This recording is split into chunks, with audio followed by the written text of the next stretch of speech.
Good morning. Welcome back to Our Neutral Voices Presents The Financial Pillar. I'm Ryan Leopard, and joining me on the set today, I'm my partner, JJ Foster, Mr. Fort Wayne. How are we doing, JJ? Hey, I'm doing great, and I've got me some guests today. Lake City is in the building. You're outnumbered today, buddy. Very good. Okay, 3-1 over here.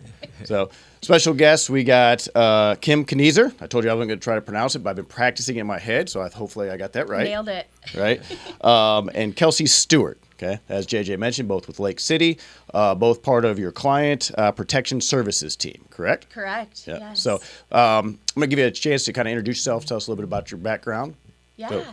So Kim Knoerzer, I manage our fraud department for Lake City Bank. So there is 6 of us total that cover fraud for the whole entire bank.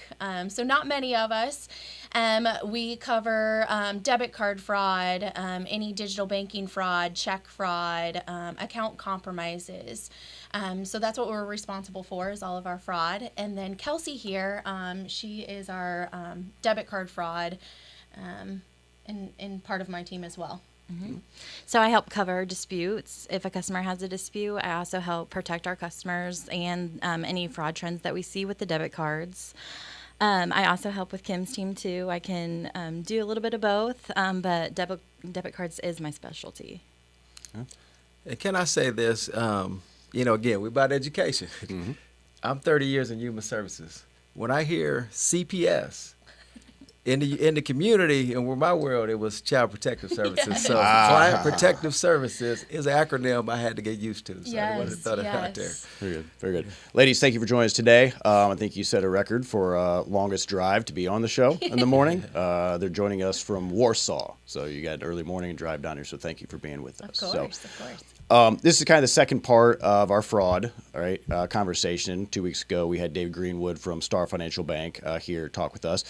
We talked a little bit about different types of fraud, debit card fraud, online banking fraud, this different types of scams, lover scams, things like that as well. So where I want to kind of go with this conversation today is pick up kind of with debit card fraud, which your specialty over there, right, Kelsey? Yep. Yep.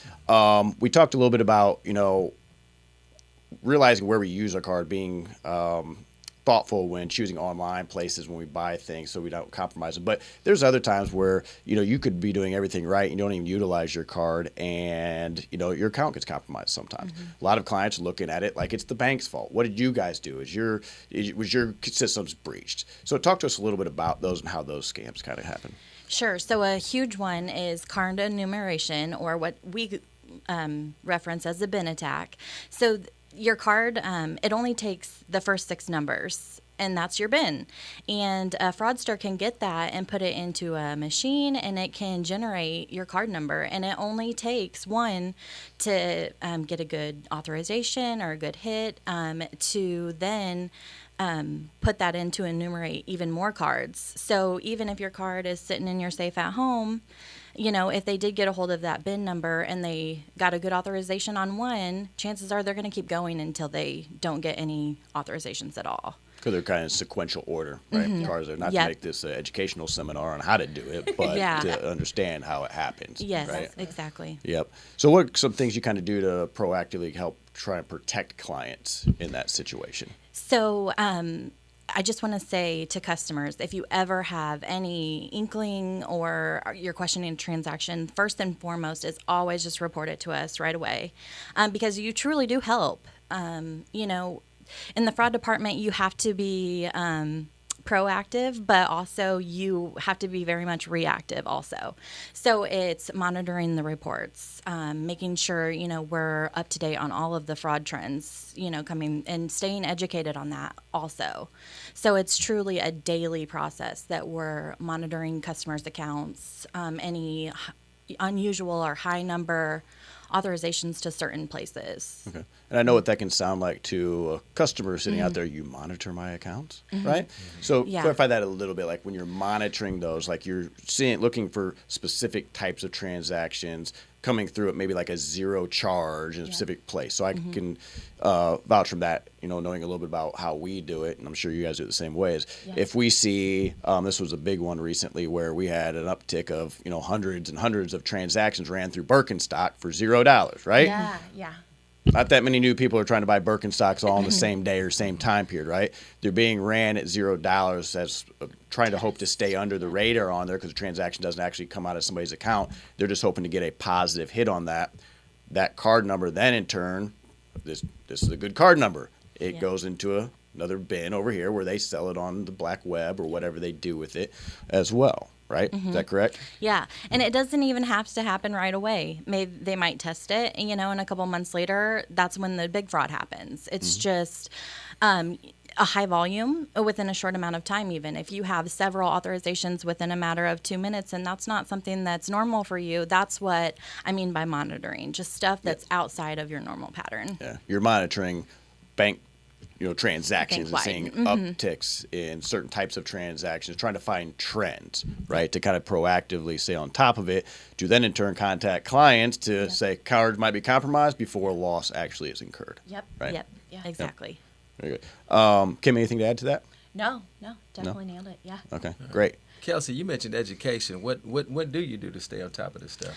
Luckily, we have a wonderful processor who gives us videos and a quarterly training on all the current fraud trends. Visa is our card processor, so they also offer training sessions that is so important to stay up to date on because they have a wider range of just our local community. They all over the world. So it's good information to have. But also, when banks can talk to each other, and if one financial institution is experiencing something and they pass it along, that's also very helpful. For sure. So just So there's a whole little community of you guys, right, Yeah. talking out there? Yeah.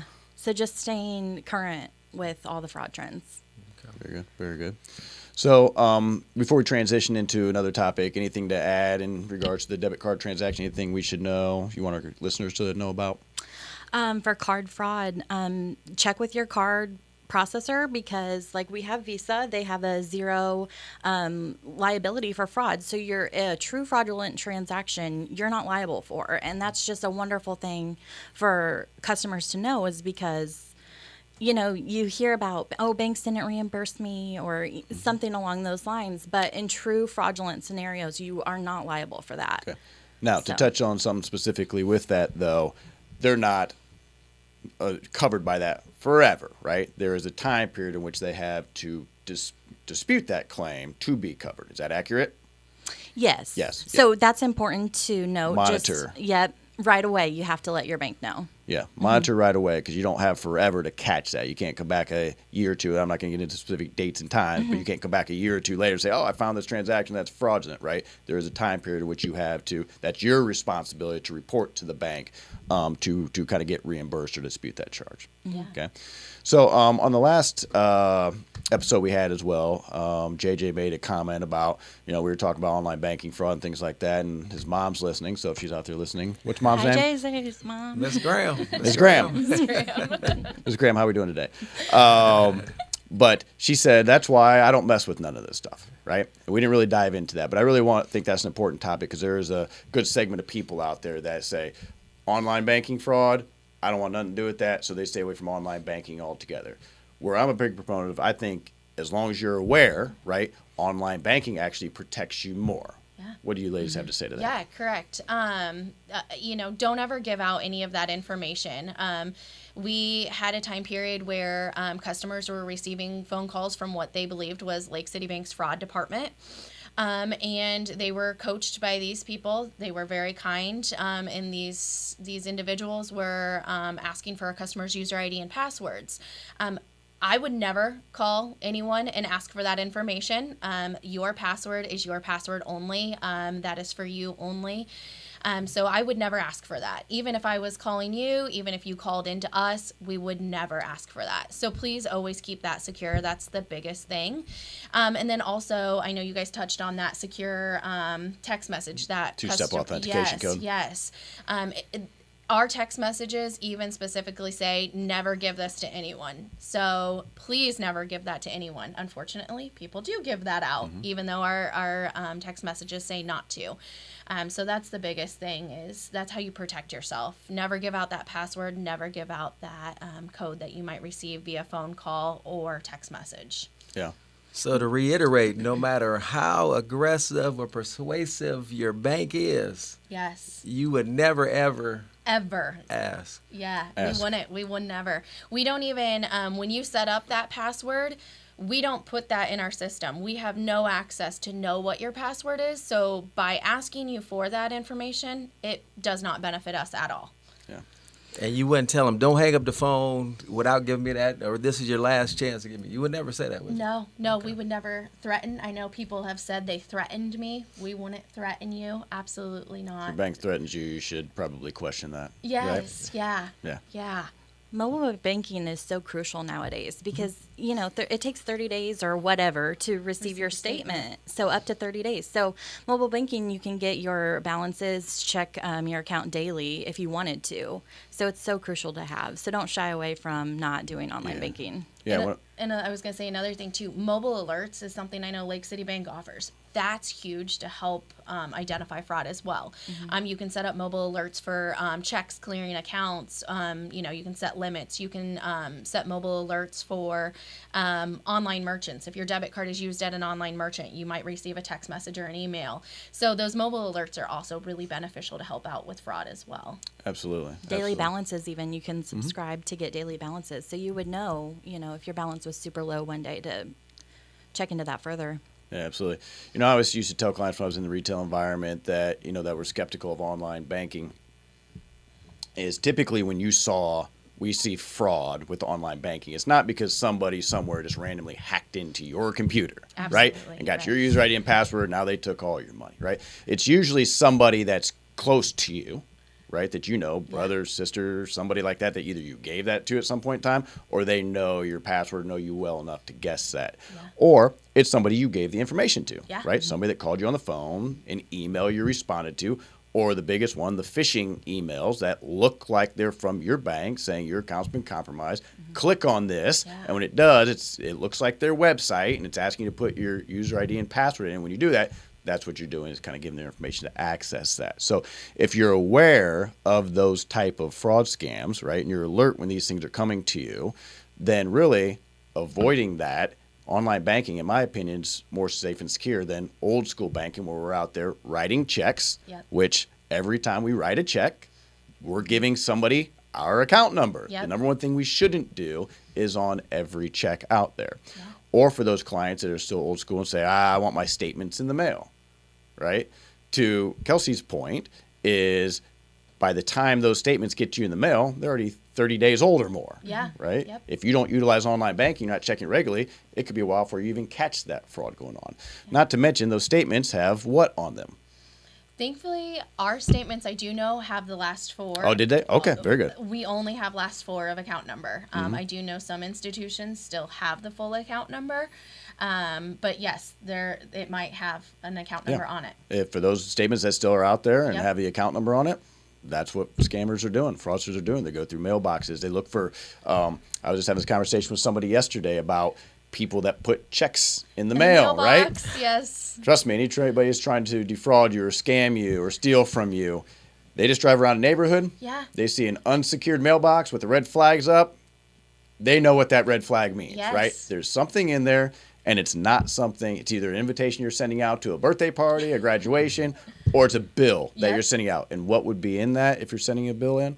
Account number. Account numbers, checks, Check, things yeah. like that. They're going through and stealing that type of stuff. So old school banking, in my opinion, is more compromising than utilizing online banking that has all those tools, which online bill pay. Yeah, Right? If you're paying yep. bills through there, it's helping to secure your account information, less checks you're writing, as well as you can do online statements instead of getting those statements in the mail. Yep. Right? Or the major thing is those alerts, setting up those alerts to notify you if a transaction over a certain amount happens or certain types of transactions happen or checks clear. You can catch that stuff in a timely fashion. Yeah, Yep. Yep. absolutely. Anything to add to the online banking? Anything to be aware of? Protect yourself? Anything like that? No, I think it just really comes down to never give out that password and that secure access code ever. Absolutely. Yeah. I was going to touch on something, Kelsey said, and you brought up too, making sure that you monitor. Because you have people on the one end that say, hey, I don't do any of this mobile stuff, I'm not up to speed. But you have people on the other end that are super relaxed. They pay their bills. It comes out automatically, so they just living their life. I don't ever have to worry about a bill, so they never check a statement. And to your point, if somebody's hacked you or they've been pulling funds out, and you mess around and you're past that deadline. So day before you catch it. Correct. Yeah. So make sure you monitor, even if you are doing the automatic bill it's pay. still your account, and it's still your responsibility to monitor your funds, right? The bank's there and doing what they can to protect themselves, or you, as well as the bank, but they can't catch everything. That's your responsibility to keep up with, what's going on in your account, right? Reporting that. So, JJ, I know you wanted to we've been talking about some consumer fraud, right? Trends and things to be aware of there, but that's not the only type of fraud there. Small business, commercial fraud, business fraud, that type of stuff.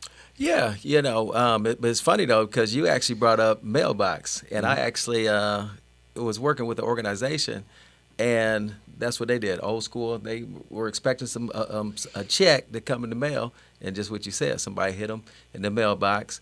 These people were so creative that they went and they basically opened up an account, act like they're from that organization, opened up an account here, traveled to another state, and pulled the money out. And you talk about, pretty much got away with it. Mm-hmm. But that was all. And that was a business fraud, right? Business fraud. And so the first thing people say is, who still does, business by mail? That's, why would you do that? That's so old school.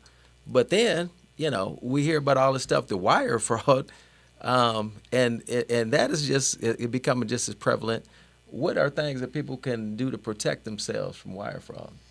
Wire fraud, what we see a lot of the time is our customers will receive a email from one of their vendors saying, hey, update my account number to where you're going to pay me.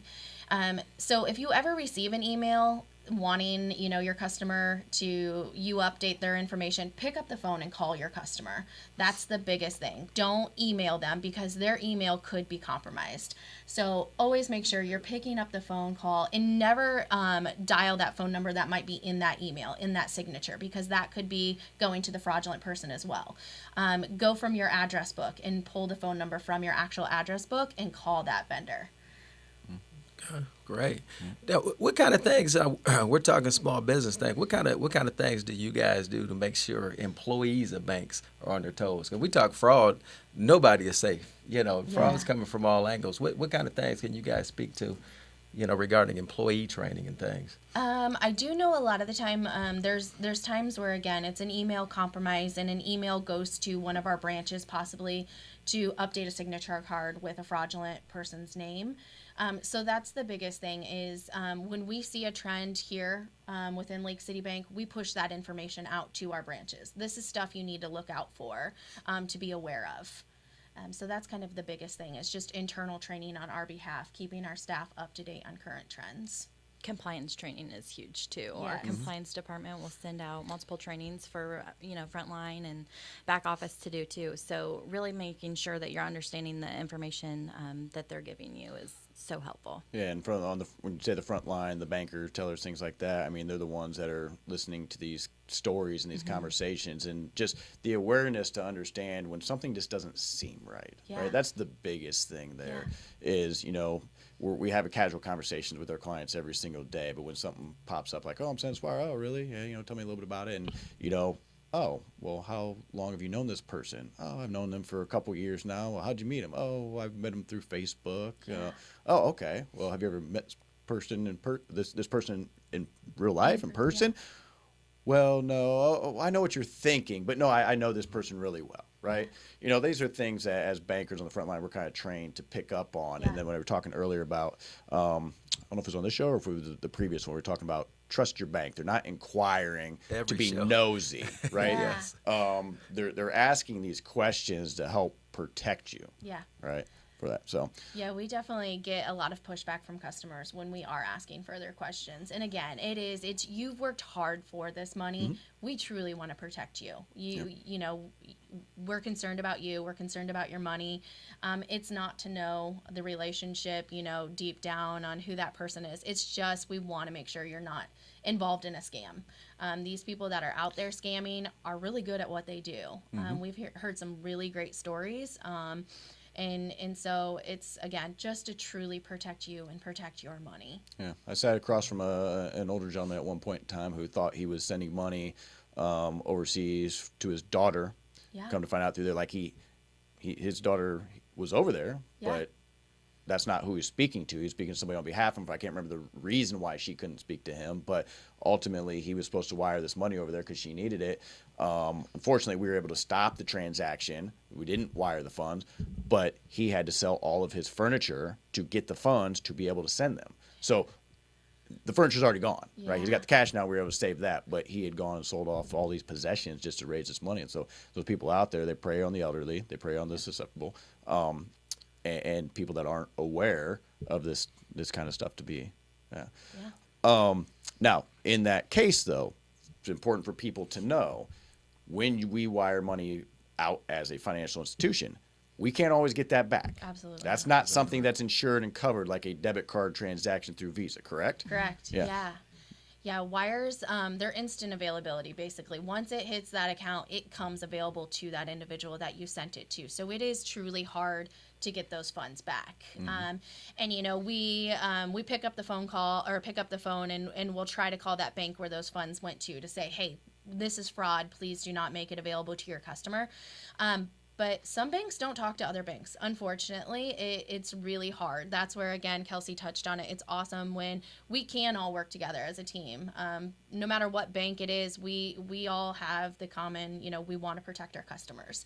And so, unfortunately, there's some banks that they're just too big and they won't talk to, you know, anyone. And so we can't get anywhere.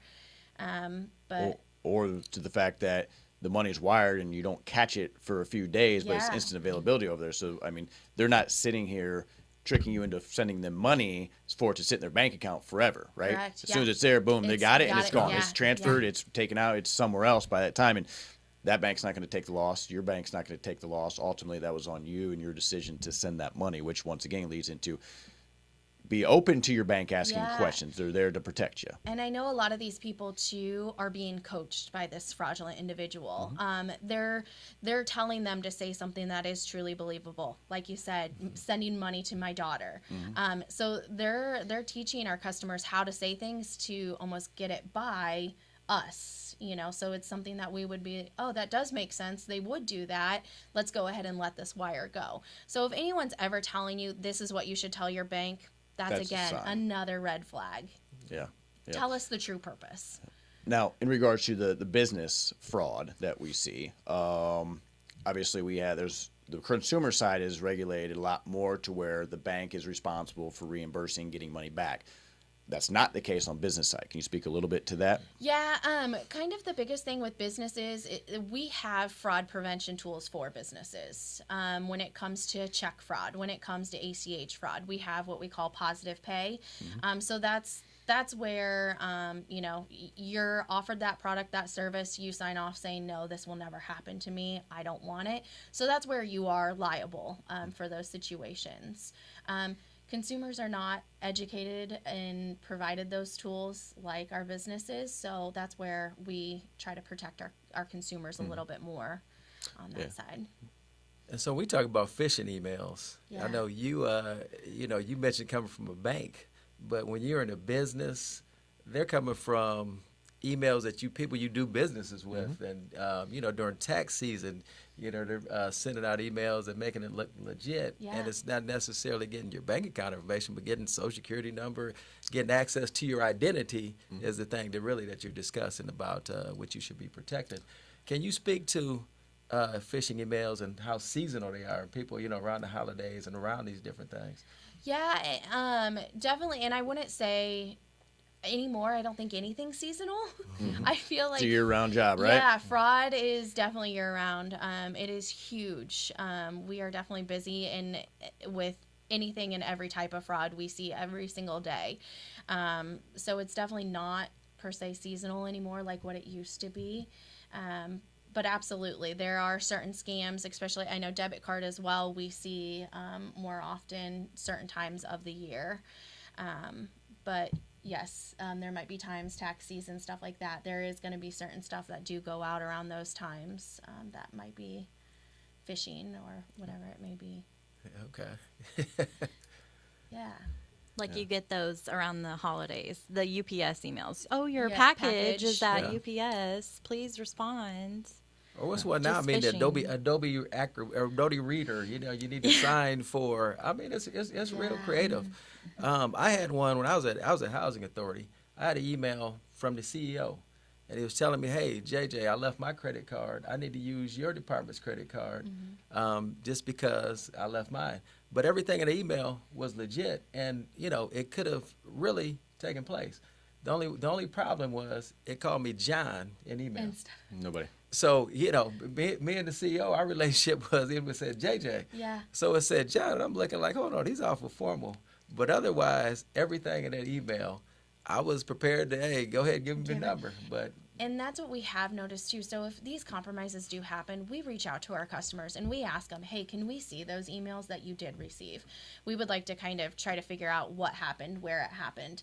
So that is one thing that we really have noticed with these email compromises, these phishing emails. These people try to act really, really formal. You know, they say, and, you know, instead of just thank you, they'll put something way over the top. You know, sometimes I don't even say thank you. If it's, you know, just sending it to JJ, I'll just, you know, quick email and let my signature at the bottom, you know, be that.